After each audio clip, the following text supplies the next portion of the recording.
Good morning, good afternoon, and good evening, everyone, and welcome to the channel. I'm Droozee, and I'm here with another solo Pokemon challenge in the ongoing Pokemon Yellow series. Today, we're playing with one of the most well-known competitive Gen 1 Pokemon in Tauros. It's really easy to understand why this bull is so strong. Tauros is tied with Lapras for the highest base stat total for any non-evolved and non-legendary Pokemon in Generation 1. Tauros' high attack and speed are always great in these type of challenges, and the above average special gives another dimension as well. Once you add in a strong move pool that gives powerful moves and good type coverage, I think this combination of high base stats, strong moves is going to make an interesting run and maybe a contender to jump to the top of our tier list. For this run, we're going to have our rival choose Flareon due to its high attack, as I think it will give the rival his most difficult team to face throughout the run. So that means we'll have to win the lab battle, which isn't too much of a problem, as we're able to take Eevee down with 3 tackles.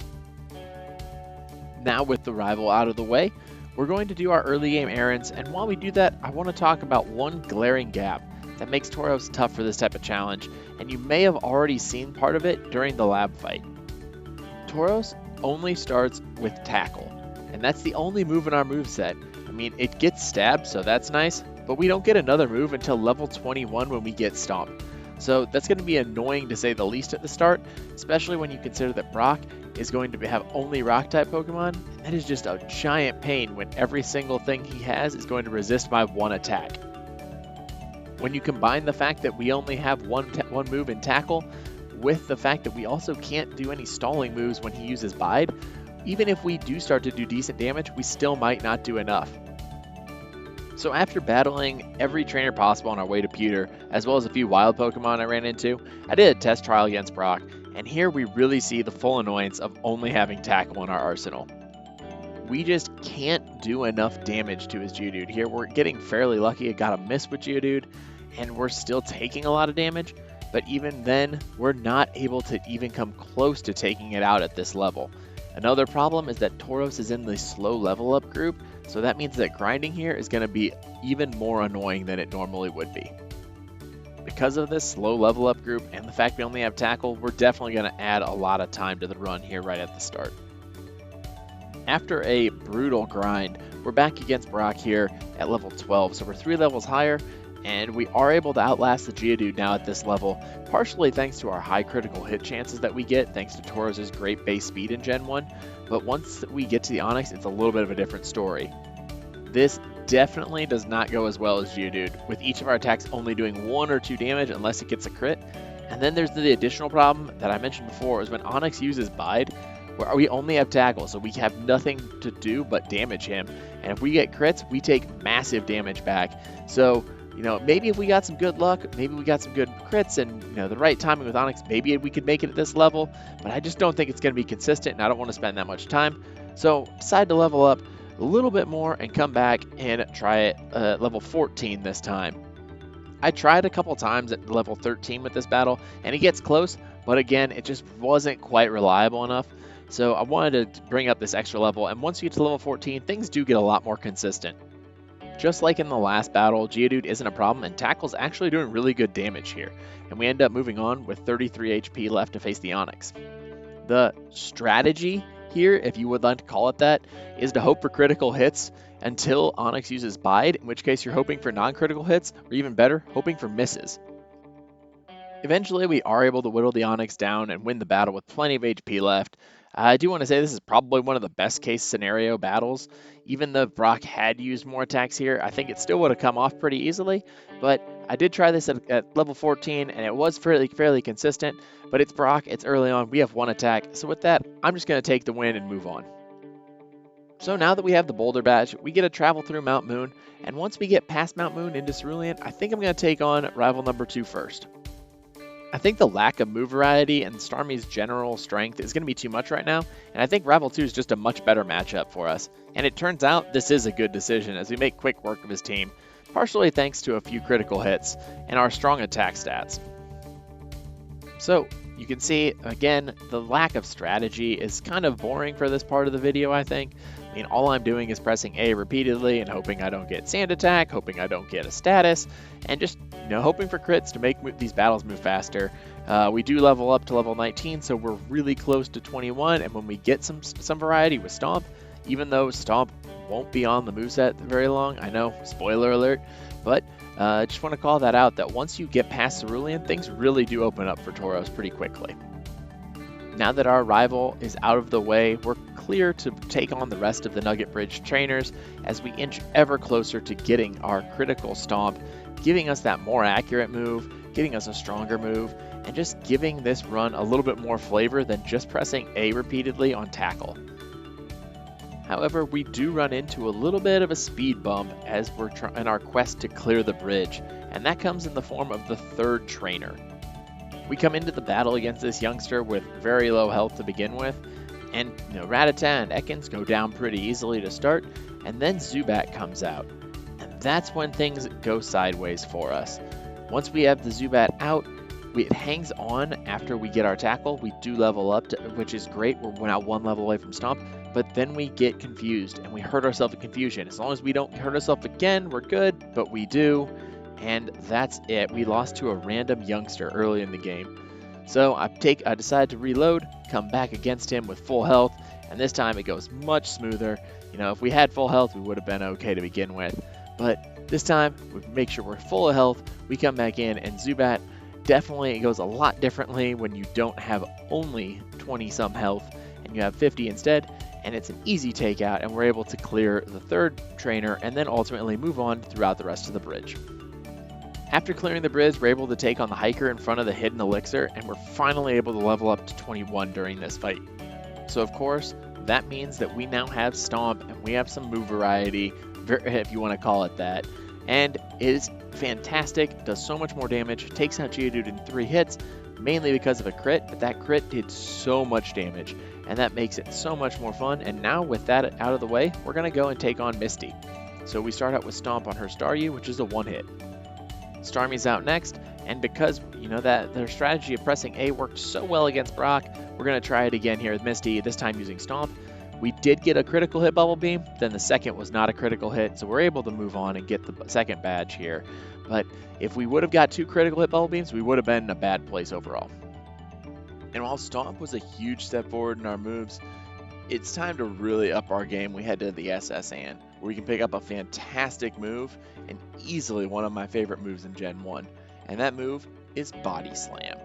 This move gets us an 85 base power move that also gets Stab, and we also get a 30% chance to paralyze non-normal Pokemon. This is going to be a literal game changer, and even though we get poisoned going into the battle to get Body Slam, I'm going to still think we're going to just sweep through rival number 3 in our upcoming battle. Rival number 2 wasn't too difficult, and so now that we have Body Slam, I'm thinking we're going to do even better. And so he obviously starts out with Spearow again, and as we start this battle, Spearow comes out, and we start out with our new move, Body Slam. Body Slam goes for huge damage and takes out the Spearow in one shot, takes out the Rattata in one shot, and then out comes Sandshrew. Sandshrew hangs on with red health and then does a weak scratch. So then we take it out next turn. We level up to 24, and then we take out Eevee. Man, I said Body Slam was fantastic. I was really looking forward to it, and it did not disappoint in that battle. With our rival out of the way, we can now pick up Cut, and then we're ready to take on Surge.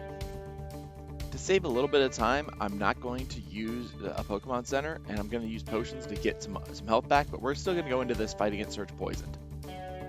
We outspeed, and I go for Body Slam, which does over half health. And then we get hit by Thunderbolt, which does way more than I was expecting, and a crit probably would have taken us out there. Not probably, it would have, but we're able to survive, and we take it down with another Body Slam, and we pick up Thunderbolt in the process, which I immediately teach to Tauros. Thunderbolt gives us more type coverage, and also gives us our first special attack of the run. Now with the early game out of the way, we can progress all the way to Celadon City, where we can get a drink for the Saffron Guards, and you can see I'm really struggling to figure out what to pick, so I pick a Lemonade. And then a soda pop too, because I decided I wasn't sure which one to do.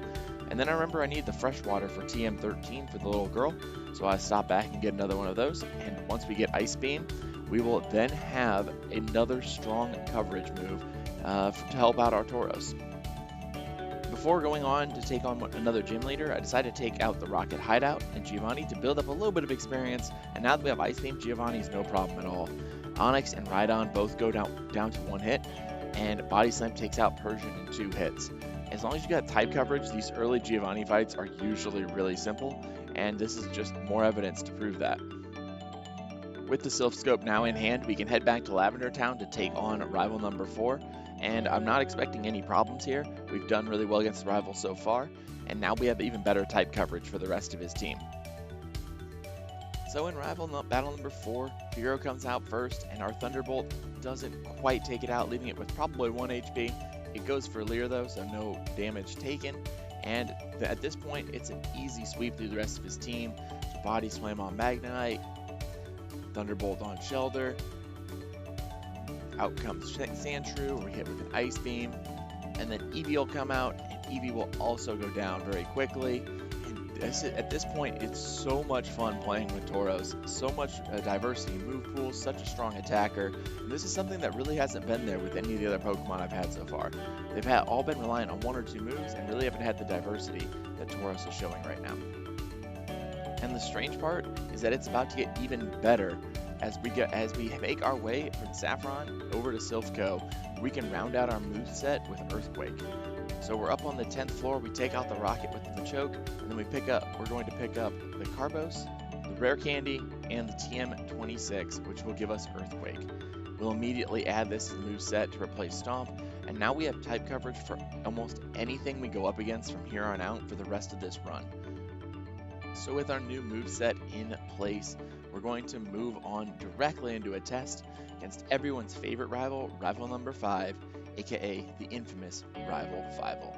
This is usually one of the hardest battles, and even though we're underleveled compared to his entire team, we have an answer to everything he can throw at us, so with either a strong typing or a strong stat advantage. So I have a feeling we're going to do really well against him. It starts out with Sand Slash, and we go with Ice Beam, which is a 1-hit, probably thanks to the crit, but it still was nice to be able to take him out. Thunderbolt against Cloyster does over half, but Supersonic doesn't confuse us, and it's an easy win there too. Magneton is next, and Earthquake surprisingly doesn't take it out, so we take a little bit of damage from Tackle before we're able to take out the Magneton. Kadabra's out, Body Slam does massive damage and takes out the Kadabra. Then out comes Flareon, who will withstand the first Earthquake, but then it goes down, and we ended up beating Rival Fivel at level 34. We level up to level 35 at the end of the battle, with only taking about a quarter of our health and damage, and this was the first attempt at Rival Fivel. Tauros absolutely dominated this battle, and I think the run from here on out should be easy until maybe around the start of the Elite Four. And while I don't know for sure if that's going to hold true, I do know that Giovanni will not pose any challenge at all. He doesn't have any answer to Tauros, especially with our new moveset. I mean, I guess this could have been scary if he would have got a crit with Persian, but we survived comfortably there, and with Team Rocket out of the way, now we have to choose between one of the 3 gym battles we've had available to us, and that's Erica, or Koga, or Sabrina. And I think I'm going to start with Erica because she's going to be the lowest level, and I think Ice Beam should be able to make quick work of her team, maybe even one-shot most of them. So as it turns out, not everything is a one-shot with the Erica battle, and Tangela actually takes 2 Ice Beams before going down.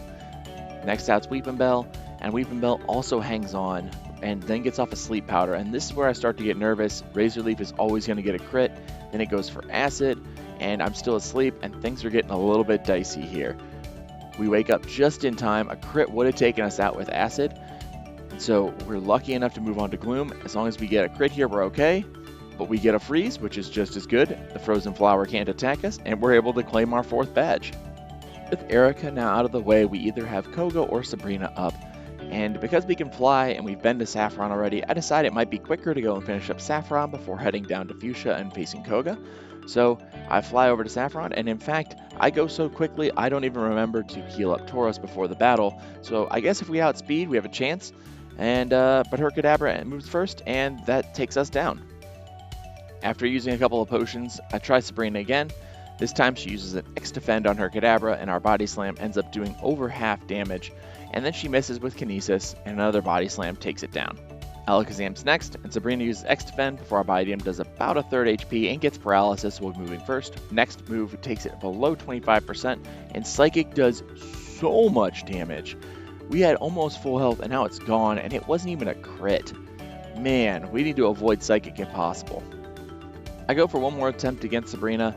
The Kadabra and Abra are both still one hits because of critical body slams, and out comes Alakazam, who starts with Reflect, which is not great, and then doubles up with that with an X-Defend. I'm thinking this isn't going to be doing great, so I test out how my special attacks are going to do, and I get a lucky freeze with my Ice Beam, and then a critical hit with Body Slam. So I ended up moving a lot more quickly than I thought, and that gives us our 5th badge with Sabrina's badge, and now we're able to go down to Fuchsia and face Koga. Starting with his Venonats, we end up going for Earthquake and take out his first Venonat. After 2 Earthquakes, that has me a little bit nervous. I realized after this I probably should have been using Body Slam to get stabbed because just would have been a little bit stronger overall against his Venonats. But at the same time, it still would have been really close to take out, to not making it. You can see I switched to Body Slam here, and it's doing more damage than our Earthquake was. And then out comes Venomoth, and we're not in great shape, but we do get a critical hit. And we miss, and then Psychic comes out. Of course, Psychic kills us. I said that was dangerous. Turns out my prediction of this game getting easier after Rival 5 is not holding true. So now back in the rematch, I've started using Body Slam instead of Earthquake, just because it gives us a little bit extra chance to get that Paralysis, which might be able to save us some health as we move forward. But we end up taking out the Venonat in 2 shots. In all of the Venonats in 2 shots, which gets us back to Venomoth just over half health. Our Body Slam paralyzes, and that sets us up to be in a good place. We get Toxic, which isn't going to be a problem because we take Venomoth out in the next turn and get our 6th badge. Koga also gives us the TM for Toxic, and I decide to immediately throw that away right in front of him in his own gym because Tauros doesn't need your poison moves today, Koga. What we do need to do, however, is to head to Cinnabar Island and take on Blaine and go for our 7th badge. Earthquake should be very helpful here, and Ninetales is out first. Earthquake does big damage, but not enough to take it out, and we end up getting confused with Confuse Ray. We don't hit ourselves in confusion and get off another Earthquake to take the Firefox out. Rapidash is next, and we start by hitting ourselves in confusion for 3 turns in a row, while Rapidash growls for the first 2 before mixing things up and missing a Fire Spin on the 3rd attempt. We finally snap out of confusion and get an Earthquake to hit, but our attack's down a couple stages, so it's doing about a 3rd damage. This just is not looking good. Fire Spin hits, and so in Gen 1 we're stuck until the end of the turn. It goes 5 full turns before we can get our Earthquake and take it down to move on to the Arcanine. Our Earthquake barely damages the Fire Dog, and it turns us into a well-done stake with a critical hit Fire Blast, and that ended that ugly battle very quickly. In our next attempt, we avoid confusion and we get a Tail Whip and Quick Attack instead, but we do get a Gen 1 miss with our Earthquake, so things kind of balanced out there, but we're able to take out Ninetales without taking too much damage, with Rapidash coming out next. Rapidash hits a big stomp on us, take us down to about a 3rd health, but our Earthquake and Body Slam are enough to take it down to bring out Arcanine again. We hit an Earthquake for just about half health before Flamethrower ends up taking us down. Our next attempt goes a lot better. Ninetales goes for Quick Attack, and our Earthquake gets a critical hit, and that takes out Ninetales, bringing out Rapidash. And we also get another crit against Rapidash too, so we're back to our Nemesis Arcanine without taking much damage here. As we go for Earthquake, this time we get a crit, and it does massive damage. Arcanine sets up Reflect, so I think we're good, and it holds on. And Flamethrower luckily doesn't do enough. We're able to take it out. Oh, a critical hit or a Fire Blast could have ended that, but we're able to survive and take that win. We'll take our 7th badge. That was definitely a lot more challenging than I would thought it would have been, especially considering we had Earthquake. Now the only thing that stands between us and the league is Giovanni, and this could be a little bit difficult, even though Ice Beam will help us out with some coverage, and that Sand Attack from Dugtrio is not going to be a great way to start out. Persian could also be scary because of Slash. It's going to almost always critical hit, and that's going to do a ton of damage. Luckily in this attempt here, we don't get Slash, and we're able to take it out. Against Nidoqueen, I go for Earthquake to see how that's doing. It looks like it's about half health. That double kick is doing so much damage. The Nidos are going to be a problem here. Our second Earthquake doesn't do enough. Not quite a 2-hit KO, so that's not ideal, and Ice Beam might be part of the strategy to maybe see if we can get some freezes in there as well. And speaking of Ice Beam, there's a critical hit Ice Beam on our next attempt to take out Dugtrio. Persian goes for guard spec because Giovanni loves guard specs, and then we're able to set up our body slams and eventually take the Persian down, even though it does do some double teams to make it a little bit longer than it should have taken. Since last time Earthquake wasn't a 2-hit KO, go up for Ice Beam here. Maybe we get a freeze, we don't. Double Kick does enough damage that we can't take another one. So I go for Earthquake, it doesn't quite knock it out, but Giovanni loves himself some guard specs, so that ends up letting us take out Nidoqueen. With Nidoking out, we go for the same strategy, and this time we get the freeze. It allows us to take our time to take out Nidoking, and we aren't going to worry about taking too much damage. We get a crit, so it's not much longer after that. Rhydon's out next. We go for Ice Beam. Giovanni uses himself a guard spec, and that gets us our 8th badge, so now we can move on and take on the Elite Four. That Giovanni battle was so weird. I don't know about what he does. He must have a sponsorship with guard specs or something because he uses them all the time, but I'm not going to complain too much because it gave us an easy win for this badge. But as we all know, before we get on to the Elite Four, we have to battle rival number 6, and his entire team is higher level than us, but like before, we still have great coverage for his team. Ice Beam for Sand Slash, we have Ice Beam for Execute, we have Thunderbolt for Cloyster, we have Earthquake for Magneton, so these are doing fantastic damage, and it's so fantastic to have this type of coverage on a Pokemon, so Tauros is really making this run a lot of fun. I mean, Magneton does survive and takes a little bit of a potion before we end up taking it out, but so far this has been a really fun battle. During this, I bypassed the chance to learn the awful, terrible Gen 1 move of Rage before taking out Kadabra. Out comes Flareon, and again we have Earthquake, doesn't quite take it out, and Flamethrower we've already seen can be very dangerous, but we still have plenty of health because we didn't take damage early on. And that's it, that's rival number 6, and with that, we're able to move on and take on the Elite Four. And I've said it so many times, but Tauros is doing fantastic here, and it's been so much fun to be able to run through with a Pokemon that has this type of strength. As always, I like to try the Elite Four as soon as I get there, just to kind of see how we stack up against them, maybe build out some strategies in my head as I go through. And Tauros actually isn't as bad as usual, even though we're 10 levels lower than Dugong. The fact that we have Thunderbolt makes such a great difference here. We're able to actually make it past the Dugong, which is sometimes hard in and of itself, and move on to Cloyster. Cloyster also goes down to, after hitting us with a big clamp, we are able to take down Cloyster with our Thunderbolt as well, and this is interesting. Normally we don't get this far into our run, and we're able to do a critical hit Thunderbolt, and that'll give us enough to be able to take down Slowbro with a Body Slam, and then we're on to Jinx, and then we finally get a little bit unlucky, and finally Jinx is able to take us out with an Ice Punch, but that went a lot better than before, and really a lot better than I expected. So we've collected quite a few rare candies. Now I'm going to use 5 before trying again. So after using those 5 rare candies, we come in at level 49, still under leveled, and we start out this battle with a 1 in 256 miss against the Dugong with the Thunderbolt, so it wouldn't have mattered too much in the grand scheme of things, but it was kind of odd that that was how this started off. Didn't seem like a great omen. We're able to take out Dugong, and again, Cloyster doesn't do damage this time. It goes for Supersonic instead of Clamp, and that allows us to take it out. And we stick with Thunderbolt, and again, that ends up helping us take down Slowbro in 2 turns, and we're back to Jinx. Now with those extra levels, Body Slam does a little bit more damage. We get a crit, so it might have mattered there, but we're able to take Jinx out, and we're on to Lapras. Critical hit takes it under half. Blizzard does huge damage, but doesn't get a freeze. We bring it into range for a retroactive Super Potion a couple different times here with Body Slam before whittling it down and taking our win against Lorelei, and leveling up to level 50 in the process. I'm really glad that Lorelei only has Super Potions for some reason, because if that was a Hyper Potion or a Full Restore, we could have been in real trouble. Or if she just attacked instead, she probably could have won, because it really wouldn't have made much of a difference there. Maybe I should have stuck to Thunderbolt, but anyway, it doesn't really matter, and with that, we're on to Bruno and his team, and with Ice Beam and Earthquake, we have really good coverage. His Pokemon all have very low special as well, so I go for the Body Slam on Hitmonchan instead of an Ice Beam, just to see if I can get a Paralysis, maybe avoid that Ice Punch, because that's the only real challenge here, is if he hits an Ice Punch and freezes, that's the end of the run. But other than that, really no challenge from Bruno's team, even though it could be scary because he does have that fighting type matchup. You know, it's really not too bad until you get to Machamp. Karate Chop is not a fighting move in Gen 1, so that's not too damaging.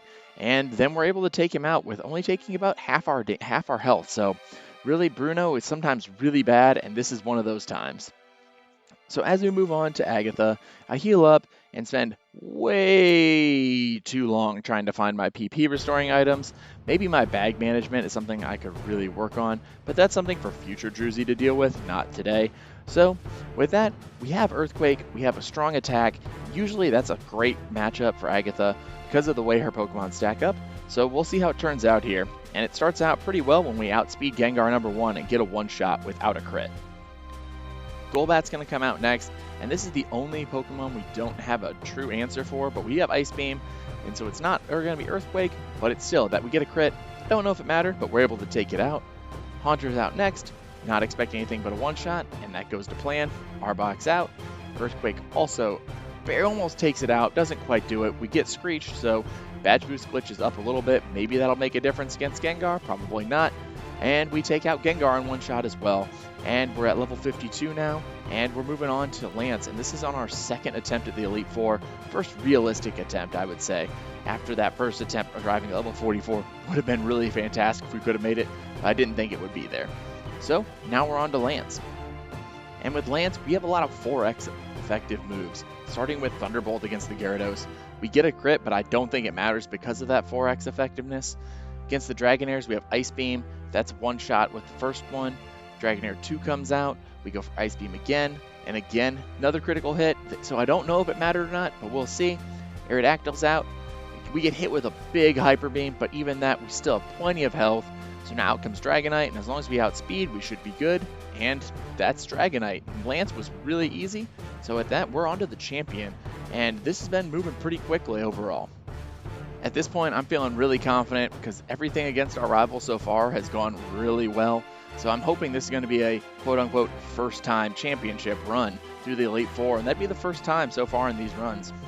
So without further ado, let's cue up the champion music and start the battle. So as we are very familiar with, Sandslash comes out first.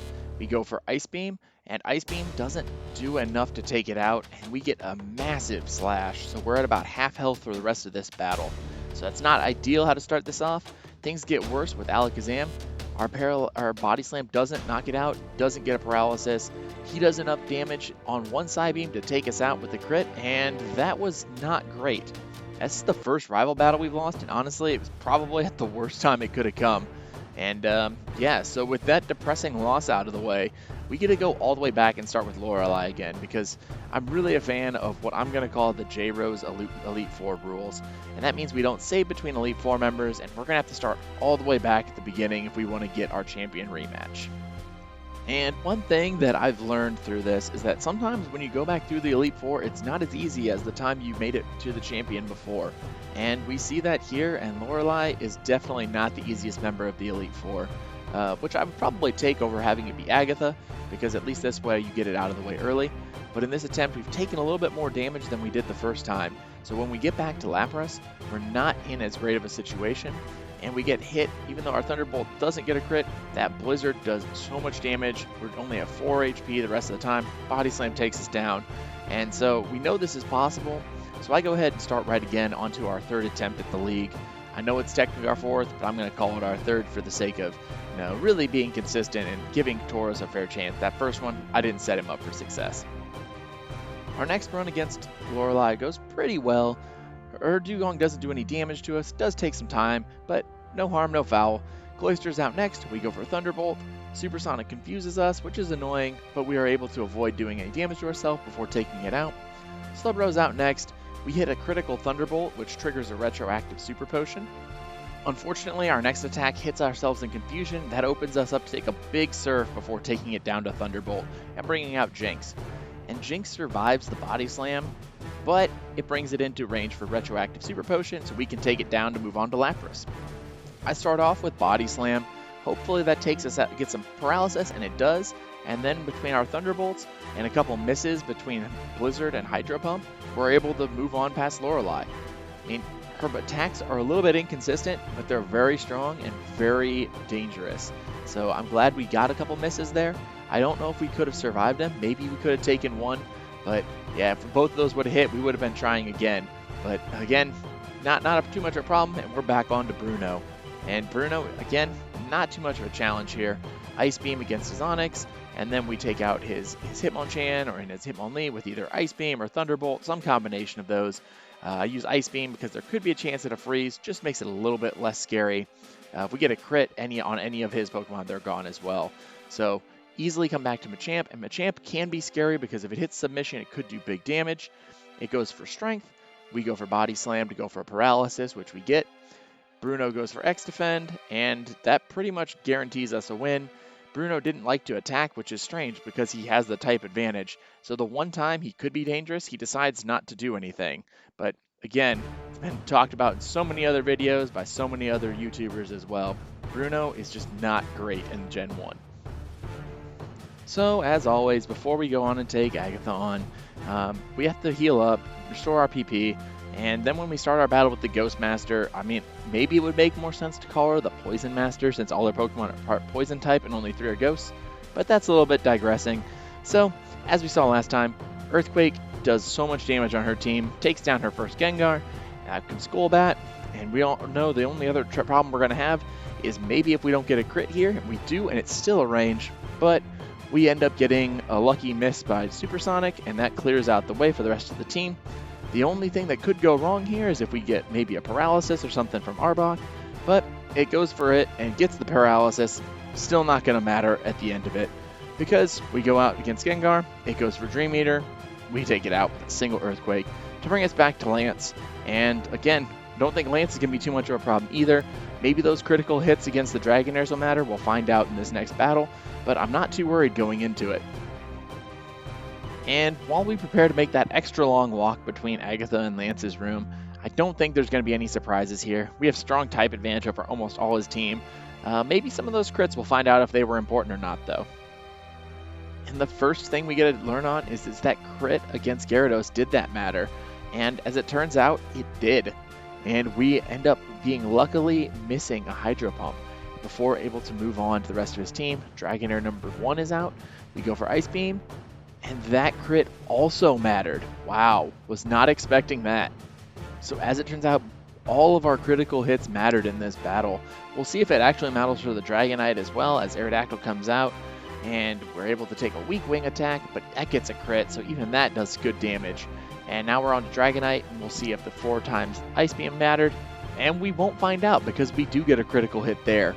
So that means the first Lance battle was a lot luckier than I thought it was.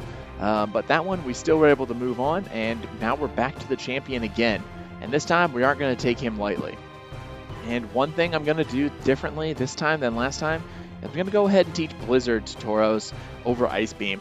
A little bit less accurate, but only 90% instead of the 70% in later generations. So I'll take that 10% accurate miss because I think it could make a difference. Maybe get a one-shot against Sandslash, maybe do a little bit more damage against Exeggutor. A lot of options there. So let's cue up the champion music again, and let's get this started. Sandslash out first. We use our newly learned Blizzard, and it takes it out. It does get a crit, so we don't know if that extra power would have mattered. But that is nice to have full health going into Alakazam. Alakazam goes for Recover instead of getting the full restore, so that allows us to take it out and move on to his Exeggutor. We use Blizzard, and Blizzard gets a crit, doing over half damage, but we also get the freeze, so that lets us take our time and take out the Exeggutor also without taking damage. Magneton's out next, and of course we're using Earthquake. We get a crit to take it out. This is going fantastic so far. We go for Thunderbolt on Cloyster, and it also gets a crit. Doesn't quite take it out, so we get a hit with the Roar Beam, but we're able to take it out the next turn. And with that, we're now 1 Pokemon away from getting our championship. We go for Earthquake, and we do huge damage. The critical hit would have knocked it down. Fire Spin doesn't get a crit, so even if it got a crit here, it would have to last 5 turns, and we still would have survived. So we're able to do okay. Only lasts 4 turns, and we take it out, and that earns us a championship, and that's the end of the Tauros run. I think it's safe to say that Tauros lived up to its reputation as an excellent Gen 1 Pokemon. There were some surprising, brick walls along the way, but nothing too crazy outside of that Brock, and then Blaine was a little bit more challenging than I expected. But that wide range of coverage does so much to help out with Tauros' ability to run through Gen 1. So as we get entered into the Hall of Fame, it's time to see how Tauros stacks up. We end with a level 54 and a time just over 4 hours. Tauros came in 10 levels lower than Sandslash and just a little bit faster. So, I mean, I think it has to go at the top of the tier list there. It was fantastic to use, really didn't have any weaknesses throughout the run. And so with that, I think it's about time to figure out who our next run is going to feature. So as always, to figure out who we're doing next, we use a random wheel spin of our remaining Pokemon. See where it comes in, slowing down now, and it looks like we're going to be going with Persian, another normal type Pokemon, back-to-back normals after back-to-back grounds. I don't know if Persian will be able to take out Tauros, but we will see. We'll have to find out in our next video. As always, if you liked the video, please be sure to like, subscribe, and ring the bell to be notified when the newest videos come out. I hope you all enjoyed this video. I know I sure did. I loved running this game with Tauros. And until next time, I'm Droozee, and I hope to see you all again soon.